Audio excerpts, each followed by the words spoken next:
আসসালামু আলাইকুম। সম্মিলিত ইসলামী ব্যাংকের সকল গ্রাহকদের জন্য মহা সুখবর। অবশেষে গ্রাহকদের কষ্টের টাকা ফেরত দেওয়া নিয়ে মহা গুরুত্বপূর্ণ এই নিউজটি। গ্রাহকরা এই ঈদে সীমিত পরিসরে টাকা উত্তোলন করতে পারছেন। আপনারা যদি আমার এই চ্যানেলটিতে একদম নতুন হয়ে থাকেন, তাহলে অবশ্যই চ্যানেলটিতে লাইক, কমেন্ট, শেয়ার করে সাবস্ক্রাইব করে বেল বাটন অন করে রাখুন। আসুন বিস্তারিত জেনে নেই।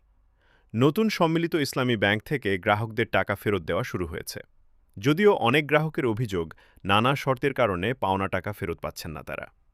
এক শাখার গ্রাহক অন্য শাখায় অর্থ ফেরত চাইলে তাদেরও দেওয়া হচ্ছে না।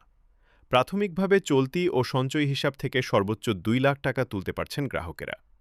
বাংলাদেশ ব্যাংক বলছে, পুরোপুরি নিরাপদ থাকবে গ্রাহকদের আমানত। গ্রাহকেরা বলছেন, দীর্ঘ সময় অপেক্ষার পরও টাকা তুলতে না পারায় অনেকেই অধৈর্য হয়ে পড়ছেন। তবে শেষ পর্যন্ত নিজের জমানো টাকা ব্যাংক থেকে ফেরত পেয়ে স্বস্তিতে ঘরে ফিরছেন গ্রাহকেরা।